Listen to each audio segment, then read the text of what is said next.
Thanks for staying with us here on Capitol tonight. I'm Ruben Jones in our D.C. studio this evening. We are just over 6 months into President Donald Trump's return to the White House. And now a new poll from the Center for North Carolina Politics and Public Service at Catawba College is giving us a look at how North Carolinians feel about the job he's doing so far. It also takes a closer look at North Carolinians' temperature on a number of our other elected officials and candidates. A lot of good insight into this. Joining us now for more are two friends of the program and political professors, Michael Bitzer of Catawba College, who leads the Center on North Carolina Politics and Public Service, and Chris Cooper of Western Carolina University, a politics professor as well. Gentlemen, always good to see you. Appreciate your time. Dr. Bitzer, you get the honor of going first here since you led the study on this. And let's start with the Senate race because there were some interesting numbers here.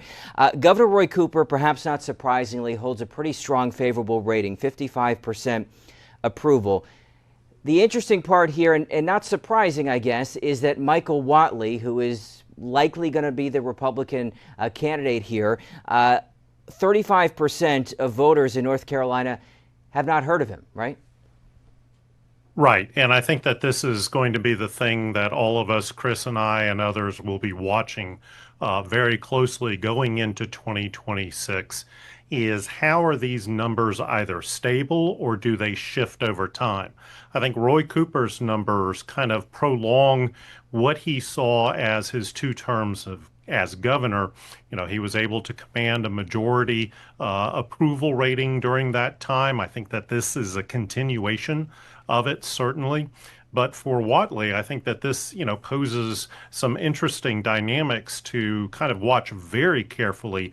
That 35% never heard of Michael Whatley really gives the electorate an open field to allow the campaigns to potentially shape and frame who and what Michael Whatley is.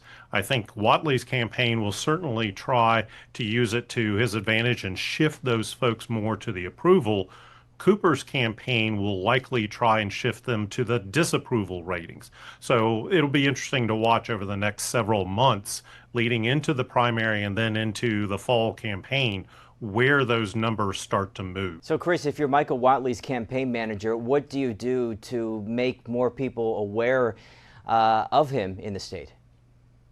Yeah, I mean, you try to turn lemons into lemonade, right? You try to take the fact that not a lot of people have heard of him as an opportunity to create a message, to create a candidate, to create an image essentially out of scratch. I mean, really, it's a blank slate. And so I think the key for Whatley and his campaign is obviously going to be to get out early and to try to shape that narrative before Roy Cooper has the chance to shape it for him.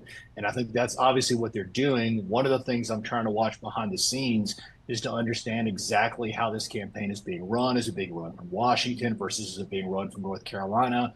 And exactly how they're going to shape the organizational aspects of this campaign. Because right now, I think that's at least a little bit up in the air.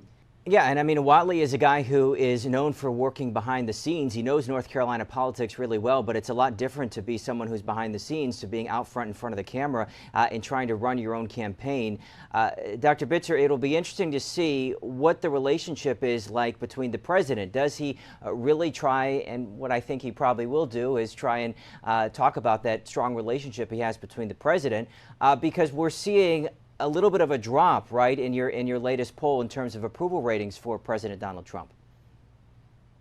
Yeah, certainly midterm elections tend to be referendums on the president, and certainly Donald Trump has won in this state, but the danger becomes if public opinion is moving against the president, does that then translate to Republicans up and down the ballot?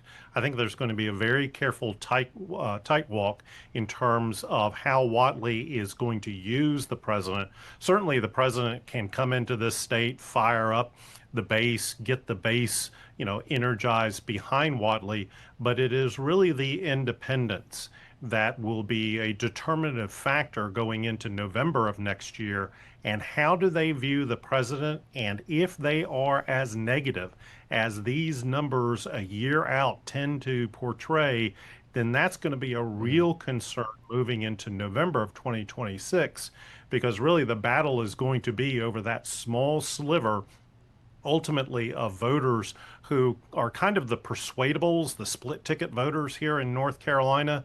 But if the majority of independents have moved against Whatley and moved against the president, then that's the real danger sign for Republicans in the midterm elections. Well, we'll talk more about that. We'll also have some interesting approval number ratings for Governor Josh Stein. That is right after the break when we return here on Capitol Tonight. Stay with us.